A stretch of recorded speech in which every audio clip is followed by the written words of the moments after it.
Hello दोस्तों, मैं हूं डॉक्टर शाह और आज हम बात करेंगे स्पाइनल एक्सपेंशन के बारे में। जी हाँ, जिन लोगों की बैक कमज़ोर होती है, कमर की मांसपेशियां कमज़ोर होती हैं, अक्सर उनको पेन हो जाता है।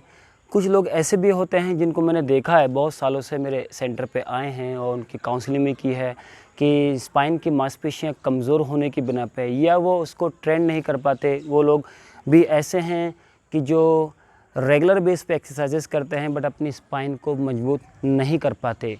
तो उनके लिए बहुत ज़रूरी है कि स्पाइन की इन एक्सरसाइज को करे जाएं। और यकीन मान लिए कि अगर आप इन एक्सरसाइजेस को आप रोज़ाना करेंगे तो इन एक्सरसाइज को करने के बाद आपकी स्पाइन इतनी मजबूत हो जाएगी कि कभी आपको स्पाइन की दिक्कत हो ही नहीं। नॉर्मली हमारी जो लोअर बैक है, यानी जो हमारा लंबर रीजन है, उसमें कभी L2, L3, L5 अक्सर ये दिक्कत आती हैं। नॉर्मली आप देखोगे हमारी स्पाइन में एक तो नेक यानी सर्वाइकल एरिया और एक लंबर एरिया, ये दो एरिया हमारे ऐसे हैं, ये दो भाग हमारे स्पाइन के ऐसे हैं कि इन पे ज़्यादातर असर पड़ता है और ज़्यादातर दिक्कत हमारे यहाँ पर होती है। तो दोस्तों, आज की इस वीडियो में मैं आपको बताऊंगा कि इन आसनों को कर रहे हैं आप, जिससे कि आपकी स्पाइन की दिक्कत कभी होगी ही नहीं। तो दोस्तों, एक आसन है जिसका नाम है कैमिल पोज, उष्ट्रासन। इसको कैसे करते हैं? इसको हम इस तरह घुटनों पर पहले खड़े हो जाएंगे। शुरू में जो लोग नए करने वाले हैं वो अपने पैरों को इस तरह से रखें, टोस को रखेंगे, दोनों घुटनों के बीच में ध्यान रखें, दोनों घुटनों के बीच में गैप रहेगा शोल्डर से थोड़ा सा ज़्यादा। जितना गैप आपके नीज़ के बीच में रहेगा उतना ही गैप आपके पीछे पैरों के बीच में भी रहेगा। ऐसा नहीं है कि नीज़ आपके बंद हैं तो पैर खुले हुए हैं और पैर खुले हुए हैं तो नीज़ बंद है, ऐसा नहीं करना है, बल्कि स्ट्रेट जितना घुटनों के बीच में गैप उतना ही पैरों के बीच में गैप। सो मैं इस तरह से आपको करके दिखाता हूँ। दोनों पैरों के बीच में गैप रखेंगे। अक्सर उष्ट्रासन करते हुए ये दिक्कत लोग फील करते हैं। ऐसे रखेंगे। फिर हम क्या करेंगे, यहीं से राइट हैंड को ऊपर लेके जाएं और राइट हील को होल्ड करेंगे। लेफ़्ट हैंड को लेके जाएं, लेफ़्ट हील को होल्ड किया, गर्दन को पीछे लेके गए और होल्ड करेंगे। शुरू में पहला सेट इस तरह से करें। दूसरे सेट में आप अपने पैरों को, टोस को खोल देंगे। खोलने के बाद फिर आप दूसरे सेट में इस तरह से एड़ी को पकड़ेंगे, दूसरे हाथ को पीछे ले जाके दूसरे हाथ से एड़ी को पकड़ेंगे और इस तरह से गर्दन को पीछे ले जाकर हिप्स को फॉरवर्ड पुश करेंगे। यह है उष्ट्रासन। आपका सर्वाइकल और लंबर दोनों से कवर होते हैं। इसके साथ में फिर आप करेंगे एक पदा पवन मुक्तासन।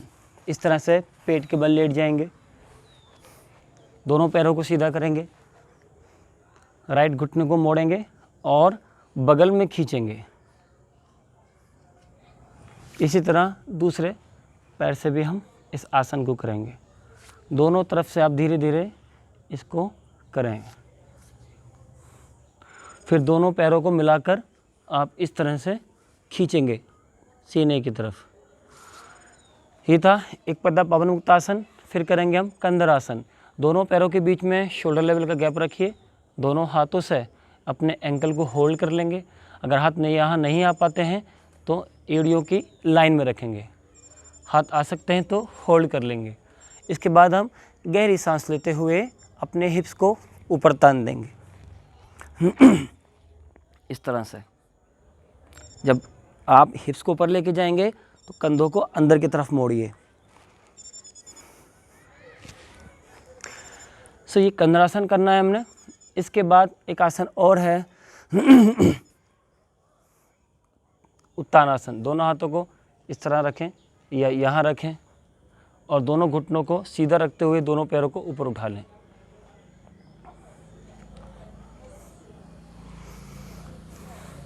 इसके बाद दो आसन और बताता हूँ आपको, वो पेट के बल करने वाले हैं। इस तरह से पेट के बल लेट जाएंगे। पहला आसन है भुजंगासन। दोनों हाथों को रखेंगे शोल्डर के पास, इस तरह से चिन को रखेंगे, दोनों पैरों को मिलाएंगे आपस में, थाइस को मिलाएंगे, घुटनों को मिलाएंगे। फिर ऊपर की तरफ इस तरह से हम आ जाएंगे। नॉर्मल लोग क्या करते हैं, हैंग कर जाते हैं इस तरह से अपने शोल्डर पे। आपको शोल्डर पे हैंग नहीं करना है, बल्कि क्या करना है आपको, आपने अपने शोल्डर ब्लेड्स को पीछे की तरफ लेके जाना है और you have to open your chest like this.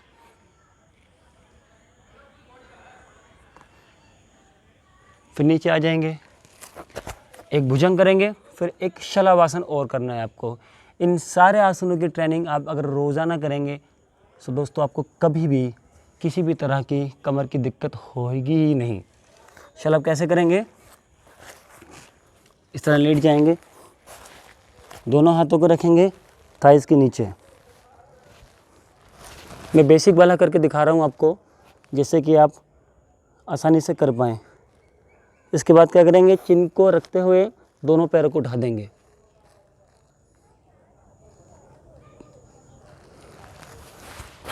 ये था शलभासन।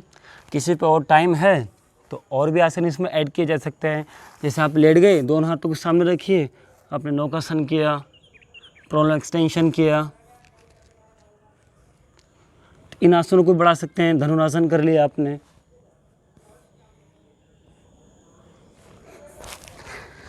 ये सारी आपकी स्पाइन की मसल्स को स्ट्रेंथ देने वाली एक्सरसाइजेज है।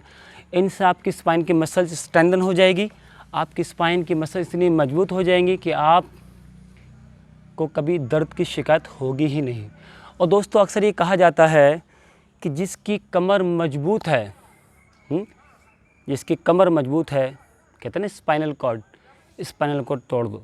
जिसकी कमर मजबूत है उसकी पूरी बुनियाद मजबूत है। हमें अपनी कमर का ध्यान रखना चाहिए, अपनी स्पाइन की हमें केयर करनी चाहिए। ये आसन ऐसे हैं कि इससे आपकी स्पाइन बहुत मजबूत हो जाएगी और आप फिर कुछ भी करें, योगा करें, वेट ट्रेनिंग करें, बॉडी बिल्डिंग करें, एथलीट या किसी भी तरह की कोई भी एक्सरसाइज, कोई भी स्पोर्ट करें, उसके साथ में अगर इनको करेंगे आपको और ज़्यादा फ़ायदा होगा। आपके ट्रेनिंग में, आपकी खेल में और ज़्यादा खूबसूरती आएगी। तो दोस्तों आज की इस वीडियो में बस इतना ही। फिर आएंगे किसी टॉपिक के साथ, किसी नई चीज़ के साथ। तब तक के लिए बहुत बहुत शुक्रिया। Thank you.